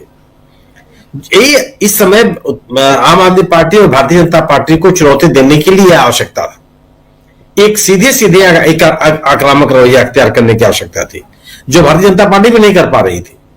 भारतीय जनता पार्टी जो नैरेटिव बनाने की कोशिश कर रही थी, सबका काट आम आदमी पार्टी के पास था। उसने शीश महल का सवाल खड़ा कर दिया, तो उसने राजमहल का सवाल खड़ा कर दिया। ये सीएजी की रिपोर्ट लेके आ रहे हैं, सीएजी की रिपोर्ट कितनी सही है कितनी गलत है पहले उसे बहस हो जाए, क्योंकि सीएजी ने तो कभी कोई सार्वजनिक रिपोर्ट जारी नहीं की। सीएजी ने भी नहीं कहा कि ये जो रिपोर्ट दिखाई जा रही है वो उनकी तरफ जारी की गई कि नहीं की गई है। तो आम आदमी पार्टी के खिलाफ जो बीजेपी जिन मुद्दों को लेके आ रही थी, उन सभी मुद्दों का काट खड़ा कर दिया आम आदमी पार्टी ने। आज जो राहुल गांधी ने खड़े किए कि जो वायदे किए गए थे आम आदमी पार्टी के द्वारा, आम आदमी पार्टी के नेता अरविंद केजरीवाल के द्वारा, उनका क्या हुआ? जी, चाहे वो भ्रष्टाचार का मसला हो, चाहे पर्यावरण की सुरक्षा का सवाल हो, चाहे बेरोजगारी दूर करने की स्थिति हो, चाहे झोपड़पट्टी इलाकों को बेहतर करने का सवाल हो, जितने मुद्दे थे सबको खड़ा किया। तो ये एक जो आम आदमी पार्टी को भारतीय जनता पार्टी के साथ खड़ा करने और उनको वैचारिक स्तर पर चुनौती देने की जो एक राजनीति की आवश्यकता इससे महसूस की जा रही है दिल्ली में, वह काम राहुल गांधी ने किया। जी बिल्कुल बिल्कुल। क्या कहेंगे प्रशांत जी? चार बहुत महत्वपूर्ण बातें हैं उनके भाषण में। सबसे पहला कि सीधा हमला अरविंद केजरीवाल पे, और इसका सीधा स्पष्ट संदेश जाता है कि जो दो पार्टियां लोकसभा का चुनाव एक साथ मिलकर लड़ी थी, अब आमने सामने हैं। एक कोई कार्यकर्ताओं के बीच में, कैंडिडेट्स के बीच में, मीडिया में, समर्थकों में कोई कंफ्यूजन ना हो, उस कंफ्यूजन को आज उन्होंने क्लियर कर दिया। एक बात। दूसरी बात कि शीला दीक्षित की विरासत को लेकर, शीला दीक्षित के डेवलपमेंट के रिकॉर्ड को लेकर चुनाव के मैदान में है, ये उन्होंने बहुत स्पष्ट कर दिया। तीसरा, उन्होंने कहा उनका बड़ा जो पॉलिटिकल राइवल है वो बीजेपी और आरएसएस है। ये उन्होंने बहुत स्पष्ट तौर पे कर दिया कि नंबर 1 उनका जो पॉलिटिकल एनिमी है वो बीजेपी आरएसएस से मोदी है। और चौथा कि जो उनका प्लैंक है सामाजिक न्याय की राजनीति, आरक्षण, जातिवार जनगणना, इसको वो लेकर आए। इसमें अंबेडकर का सवाल, डॉक्टर अंबेडकर के अपमान का सवाल निहित है। तो ये जो चार मुद्दे वो लेकर आए हैं, यहां से दिल्ली का एजेंडा अब कांग्रेस पार्टी के लिए सेट होता है।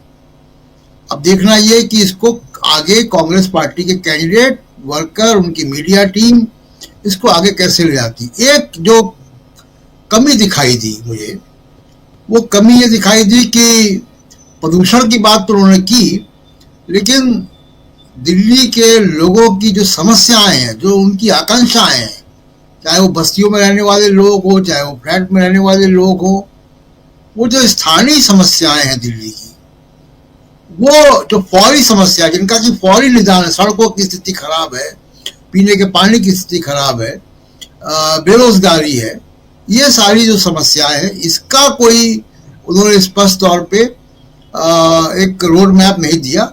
शीला दीक्षित की बात जरूर की तो वो उसमें आ सकता है, लेकिन हम उम्मीद कर रहे थे कि शायद कुछ इस पर भी ज्यादा बोलेंगे दिल्ली स्पेसिफिक बातों को लेकर। जी जी बिल्कुल बिल्कुल। डॉक्टर प्रकाश हिंदुस्तानी जी। राजीव जी, शकील जी, प्रशांत जी और सुनील जी ने काफी बातें बता दी। मैं दो ही बातें ऐड करना चाहता हूं। नंबर एक, राहुल गांधी ने स्पष्ट किया कि जो लोग संविधान के अनुसार नहीं चल रहे हैं हम उनके खिलाफ हैं, चाहे वो अरविंद केजरीवाल हो, चाहे बीजेपी, आरएसएस। उनकी बात का स्पष्ट कि केजरीवाल, उन्होंने साफ साफ कहा कि केजरीवाल कभी भी बीजेपी पर, मोदी पर सीधा हमला नहीं करते। इसका आशय क्या है? इसका आशय यह कि ये लोग मिले हुए हैं, ये समझ सकते हैं कि वो एक दूसरे को बचाव करते हैं, एक दूसरे के लिए ढाल का काम करते हैं। एक सबसे बड़ा मैसेज राहुल गांधी ने यह कह दिया कि हम हमेशा बड़े भाई की तरह त्याग करने के लिए तैयार नहीं रहेंगे। मौका आएगा तो पार्टी के लिए, संविधान के लिए, देश के लिए, पिछड़ों के लिए और अल्पसंख्यकों के लिए खड़े होंगे। ये उन्होंने पूरे देश को संदेश दिया है। और अब ये तय माने कि आगे जब भी विधानसभा के चुनाव राज्यों में होंगे, वहां कांग्रेस इसी दमदारी से मैदान में होगी। ये क्योंकि जब मैदान में आप हैं, तलवार लेकर खड़े हैं, चुनाव में हैं, तो फिर आपके लिए एक ही लक्ष्य होना चाहिए, जीतना। ये संदेश कांग्रेस ने अपने कार्यकर्ताओं को, नेताओं को दिया कि हम चुनाव में हैं, हमें जीतना। राजीव जी बिल्कुल बिल्कुल। अमलेंदु उपाध्याय जी। राजीव जी देखिए, आज जो जितनी भी कयास चल रहे थे, एक तरीके से राहुल गांधी ने बहुत सलीके से सारे कयासों पे विराम लगा दिया और साफ ऐलान कर दिया कि अब दिल्ली विजय की ओर कांग्रेस उतर रही है। अब दिल्ली को विजय करना उसका लक्ष्य है। और आखिर में उन्होंने कहा कि हमारी सरकार बनवाई है, यानी सीधी सीधी बात, नो बकवास, कि दिल्ली में हमारी सरकार बनवाई है और भारतीय जनता पार्टी और उनकी जो बी टीम कही जाती है उनको सत्ता से बाहर कीजिए। दूसरा जो उन्होंने कहा, जो बात चल रही है, शीला दीक्षित का नाम लेकर उन्होंने कहा, यानी राजीव जी हम लोग जो लगातार चर्चा कर रहे हैं पिछले कई दिन से कि दिल्ली में एक बड़ा वर्ग ऐसा उभर आया है जो कह रहा है कि काम तो शीला दीक्षित के समय में ही हुए। तो उस नब्ज को भी राहुल गांधी ने पकड़ा और ये सीधी सीधी बात रखी कि शीला दीक्षित के समय में काम हुए और आप लोग जानते हैं। एक और बात राजीव जी जो आगे के लिए भी संकेत दे दी है कि अडानी के मसले पर अगर चाहे वो इंडिया गठबंधन में भी कोई होगा, नहीं बोलेगा, तो उसके खिलाफ भी राहुल गांधी मुखर होकर बात करेंगे, वो चाहे उत्तर प्रदेश हो, चाहे कहीं हो या दिल्ली हो। यह संकेत भी एक साफ तौर पर दे दिया। और राजीव जी एक आखिरी बात मैं कह दूं कि वो गाना है ना कि जब रात जब है मतवाली फिर सुबह का आलम क्या होगा। तो जो आगाज आज किया है राहुल गांधी ने, अगर इस तरीके की 3 और 4 सभाएं और हो गई राजीव जी राहुल गांधी की चुनाव तक, तो आप लिख लीजिएगा, दिल्ली कांग्रेस के लिए दूसरा तेलंगाना हो जाएगा। जी, दिल्ली कांग्रेस के लिए दूसरा तेलंगाना। बहुत बड़ी बात आप कह रहे हैं अमलेंदु उपाध्याय जी। तेलंगाना आप जानते हैं, तेलंगाना में बीआरएस और बीजेपी के बीच फाइट बताई जा रही थी, लेकिन वहां हुआ ये कि कांग्रेस पार्टी आज सत्तारूढ़ है, यानी सत्ता पर काबिज है और रेवंत रेड्डी वहां के मुख्यमंत्री हैं। क्या दिल्ली भी उसी दिशा में जाते हुए हम देखेंगे, जैसा कह रहे हैं अमलेंदु उपाध्याय जी? और साथ साथ ये कि अगर ऐसी रैली 2-4 और कर दें राहुल गांधी तो परिस्थितियां बदल जाएंगी।